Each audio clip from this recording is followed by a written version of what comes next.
press the bell icon on the YouTube app and never miss another update.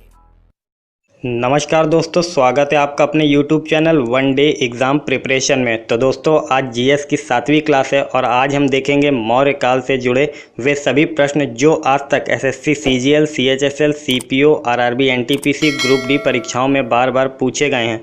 तो दोस्तों, video को अंत तक देखें और वीडियो के अंत में आप अपने आप को जाँचें कि 40 सवालों में से आपने कितने सही किए हैं। तो चलिए दोस्तों, शुरू करते हैं।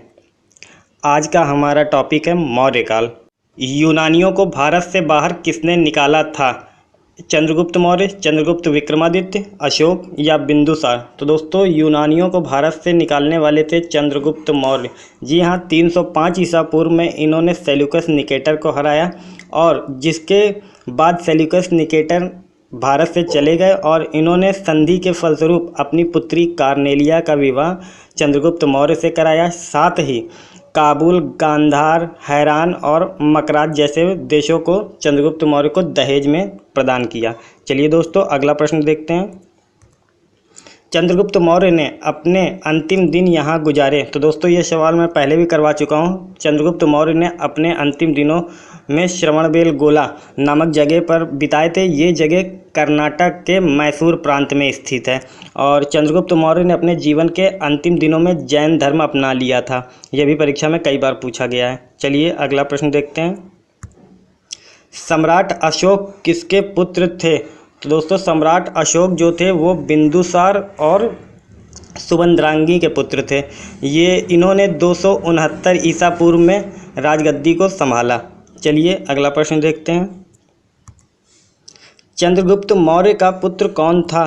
तो दोस्तों, चंद्रगुप्त मौर्य के जो उत्तराधिकारी थे उनके पुत्र थे वो बिंदुसार थे, जिन्हें कि अमित्रघात के रूप में भी जाना जाता है।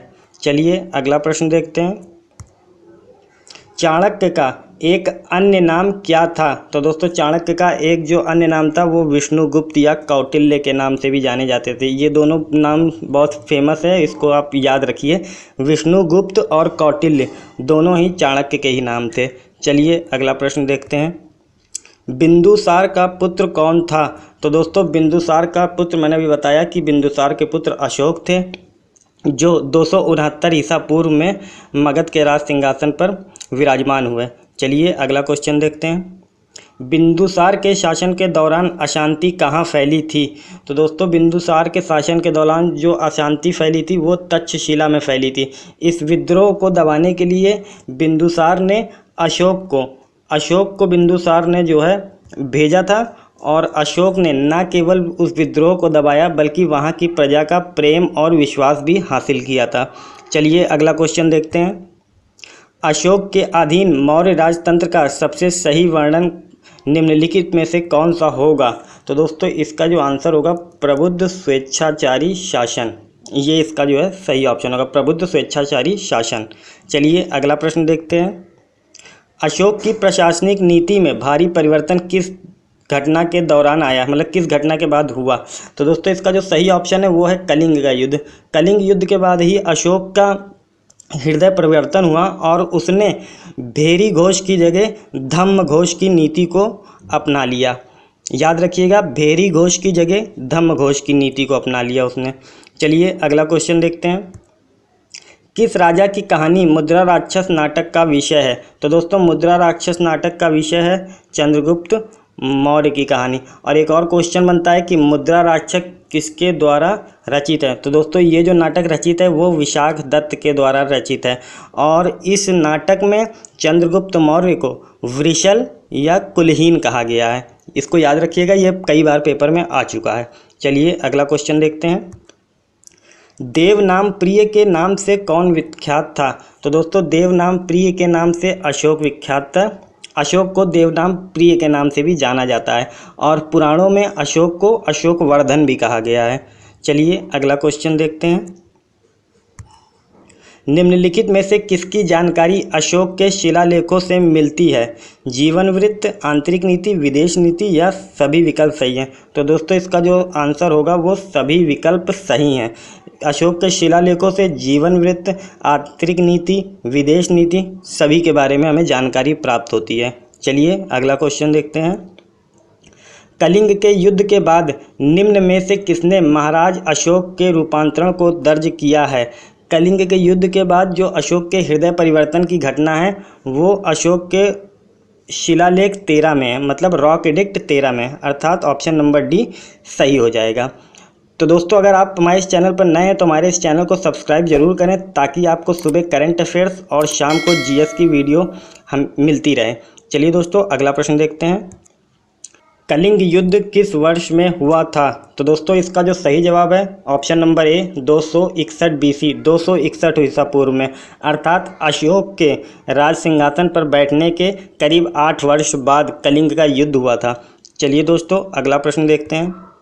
मौर्य वंश का अंतिम सम्राट कौन था? तो दोस्तों मौर्य वंश का अंतिम सम्राट बृहदर्थ था, जिसकी हत्या पुष्यमित्र शुंग द्वारा कर दी गई थी और मौर्य वंश के बाद पुष्यमित्र शुंग ने शुंग वंश की स्थापना की। चलिए दोस्तों अगला प्रश्न देखते हैं। अशोक पर कलिंग युद्ध का प्रभाव कहाँ दिखाई देता है?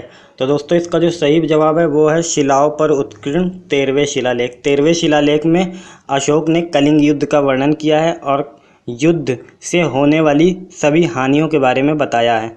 चलिए अगला क्वेश्चन देखते हैं। किस शिला राजा देश में अशोक ने कलिंग युद्ध के हताहतों का उल्लेख किया है और युद्ध त्याग की घोषणा की है? तो दोस्तों शिला राजा देश 13वां, ये जो 13वां शिलालेख था उसी में बताया था। चलिए अगला क्वेश्चन देखते हैं। चंद्रगुप्त मौर्य के दरबार में भेजा गया यूनानी राजदूत था? तो दोस्तों जो यूनानी राजदूत था वो मेगास्थनीज था। मेगास्थनीज को भेजा किसने था? सेल्यूकस निकेटर ने।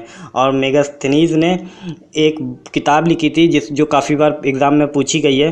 किताब का नाम है इंडिका। मेगास्थनीज ने इंडिका नामक बुक लिखी थी जिसमें उसने मौर्यकालीन शासन, प्रशासन और समाज के बारे में बताया था। चलिए अगला क्वेश्चन देखते हैं। मौर्य दरबार में ग्रीस के राजदूत का क्या नाम था?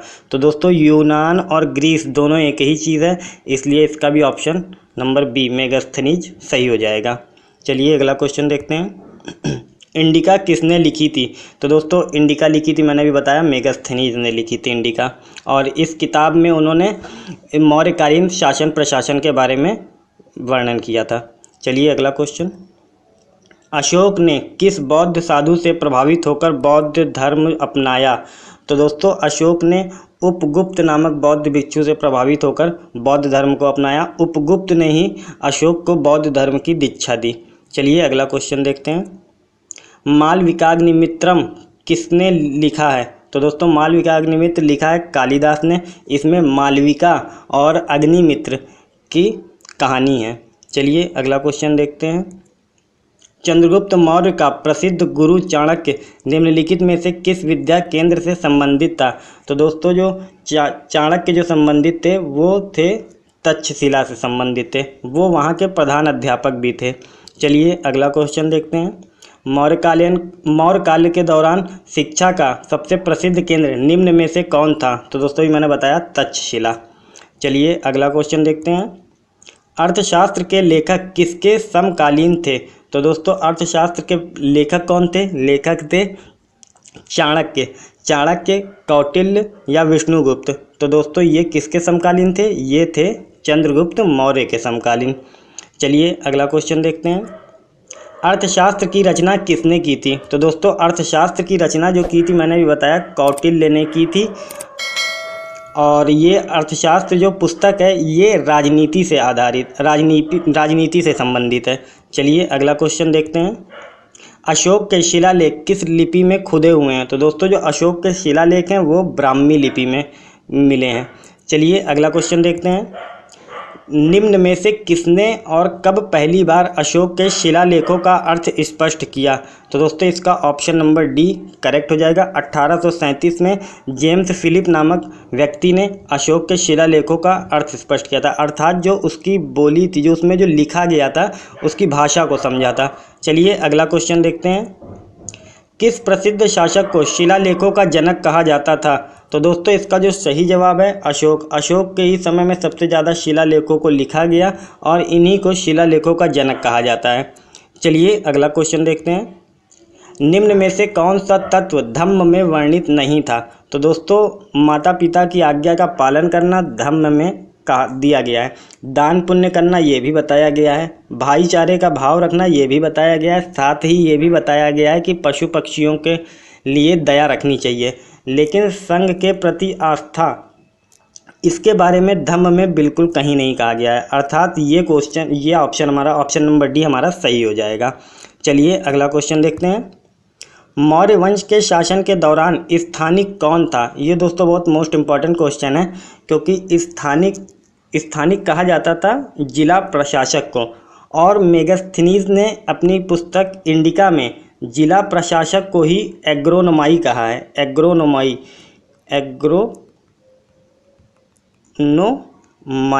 ये क्वेश्चन कई बार पूछा गया है, एग्रोनोमाई कौन होता था? तो दोस्तों एग्रोनोमाई जो होते थे वो जिला प्रशासक होते थे। चलिए अगला क्वेश्चन देखते हैं।